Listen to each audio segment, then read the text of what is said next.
Morning everyone, today we are going to cover this part, which is to show that carbon dioxide and chlorophyll is necessary for photosynthesis.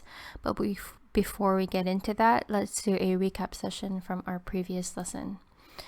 So we talked about testing for photosynthesis, and that's learning objective 4B. This is the learning objective that we're also going to cover today, but the whole objective is pretty much talking about 1, 2, 3 different things, which is to investigate the necessity, which means that how do we carry out an experiment to find out if chlorophyll, light, and carbon dioxide are necessary, which means that they are really needed for photosynthesis to occur.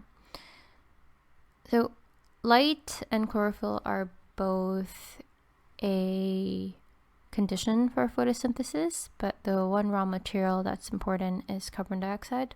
Another raw material that's needed is water, but you can't test for water necessity of water in photosynthesis because without water the plant will also wilt and it will die as well.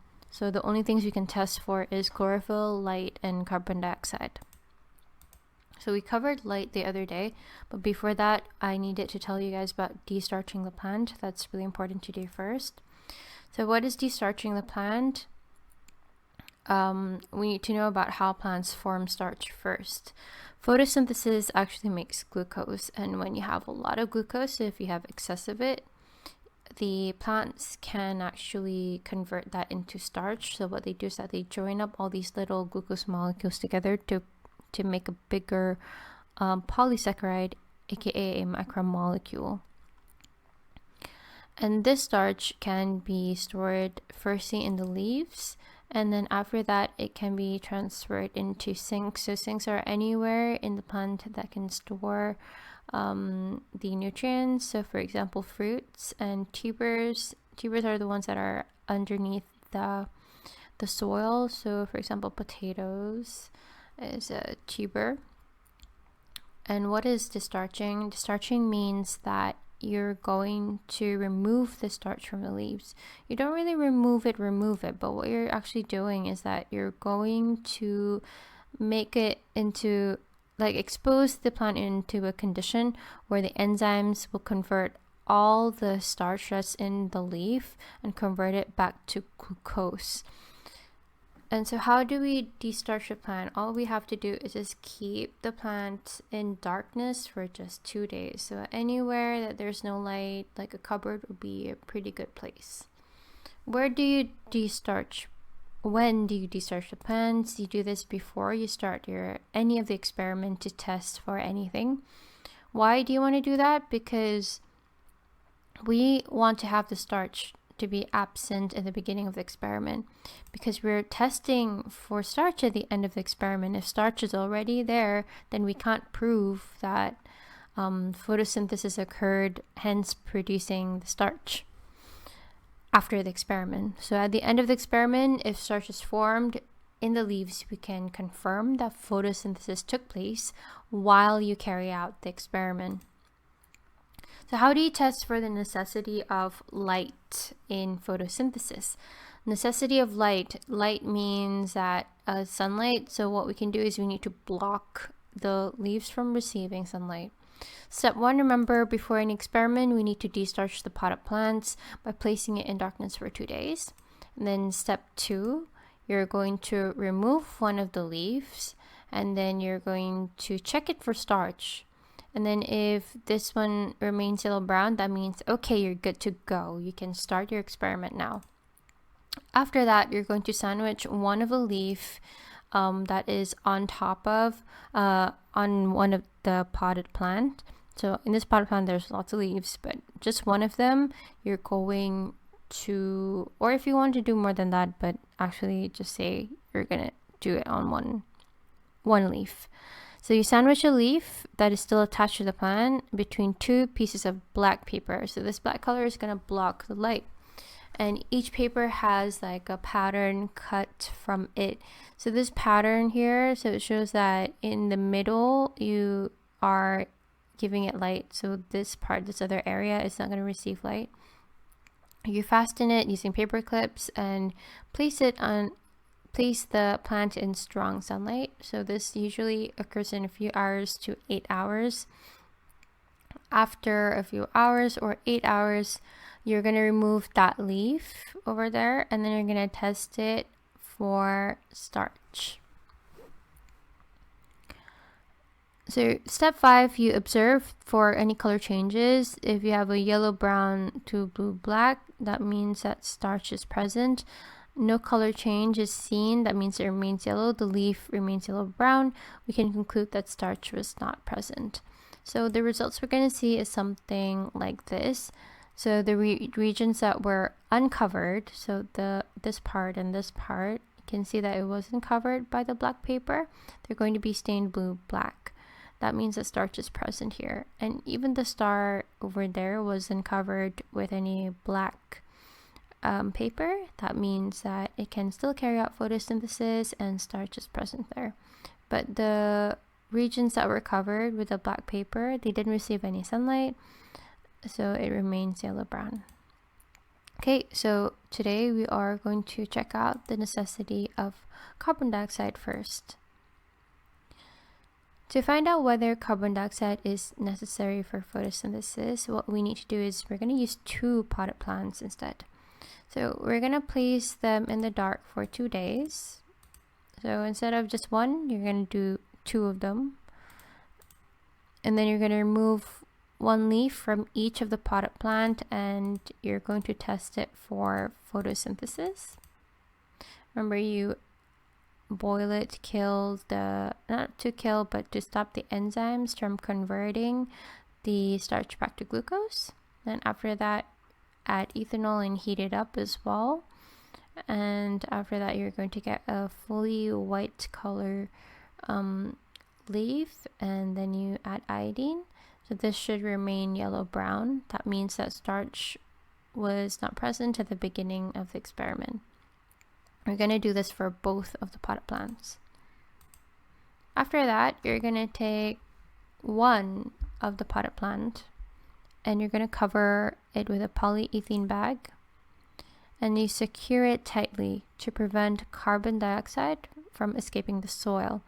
What this means is that actually in the soil there are microorganisms like bacteria and other insects as well, and they actually carry out respiration.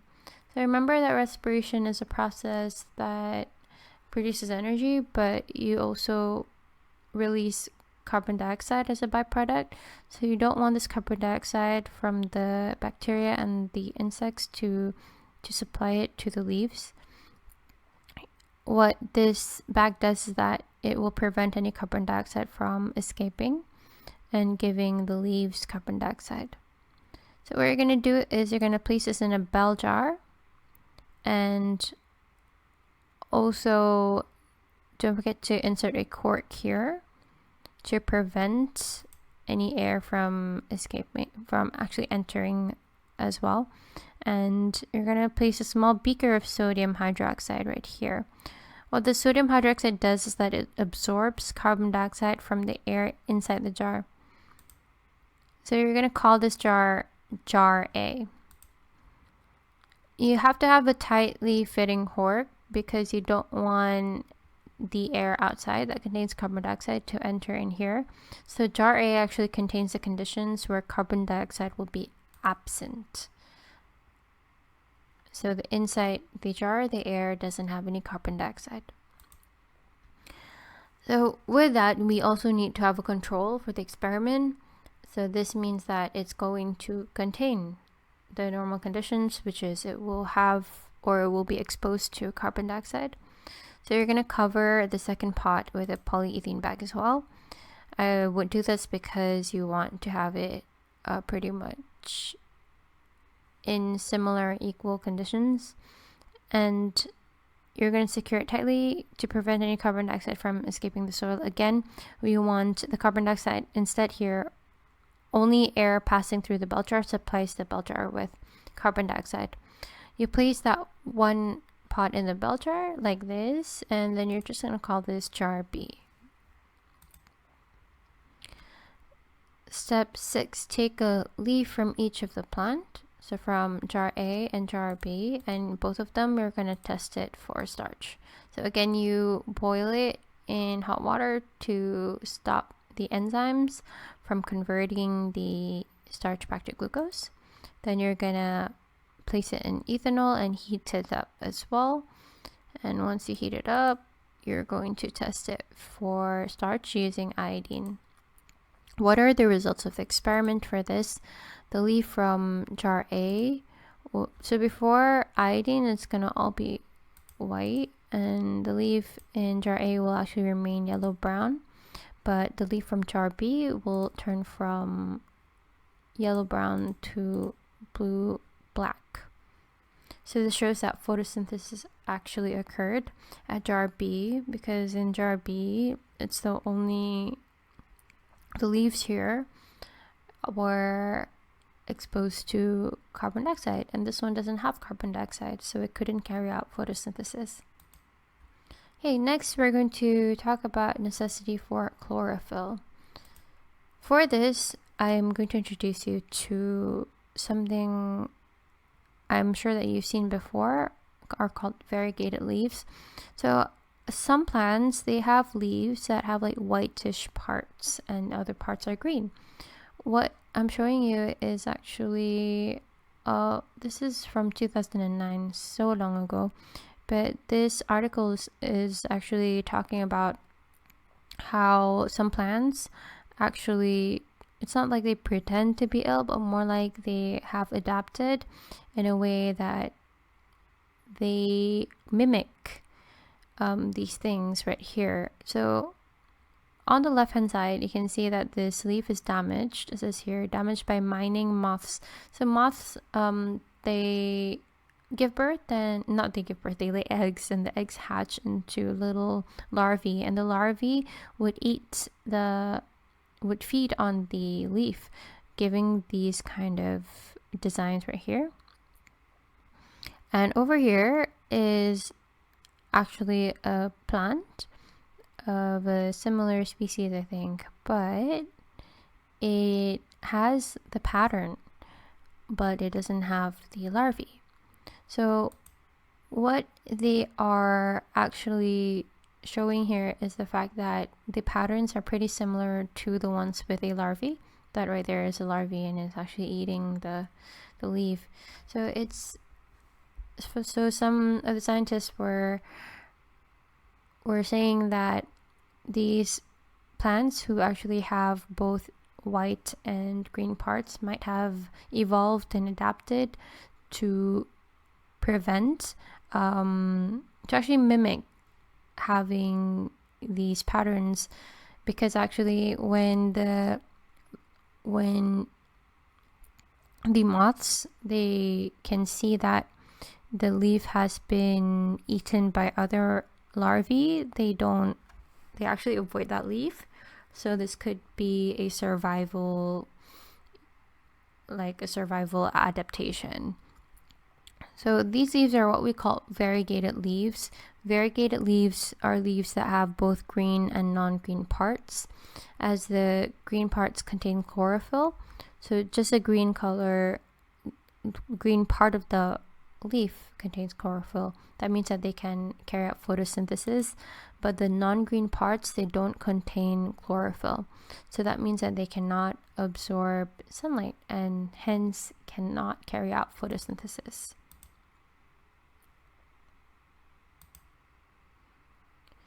There are different types of plants that have variegated leaves. So these are different plants, but some of them are variegated and some of them are not. So it could be a mutation, but the mutation is actually either good or bad for the plant. It really depends. So we're actually going to use this variegated leaf for the experiment to prove that chlorophyll is needed for photosynthesis, because we know that the white color here, they don't contain any chlorophyll and they come from the same plant, so we don't need to do any control experiment for that. To find out whether chlorophyll is necessary for photosynthesis, we're going to destarch a well-watered potted variegated plant by placing it in the darkness for 2 days. After that, we remove one leaf and we test for starch. You boil the leaf in water to stop enzymes from converting the starch back to glucose. And then after that, you're gonna place it in ethanol. You heat that up as well. After this, there's another step, which is you put it back into water to make it permeable to iodine solution. And then so once you check that no starch is present in the leaves in the beginning of the experiment, you can now carry out your experiment. So it should actually turn yellow-brown. Okay, so step 3, you're gonna take that plant and you're going to expose that plant in strong sunlight for 8 hours. And then you test for starch again. So what are the results of this experiment? The regions that actually contain chlorophyll is going to be stained blue-black, and the regions that did not contain chlorophyll will actually remain yellow-brown. So let's do a little bit of a recap here before this test for starch. This is how the leaf looked like. The white part, that's the region that doesn't contain any chlorophyll, so that's why it's not green. And then on the inside part right here, this is where the chlorophyll is. And then remember that we removed the chlorophyll in the beginning, when we, not in the beginning, but after exposing it to sunlight, we test for starch. So during the test for starch, there's one process where we added alcohol, so we removed the chlorophyll. That's why it was all white here. And then after that, we added iodine in the last step, and this is what we're gonna get. So starch has been made only where there was chlorophyll. Therefore, chlorophyll is necessary for photosynthesis. This would be our conclusion.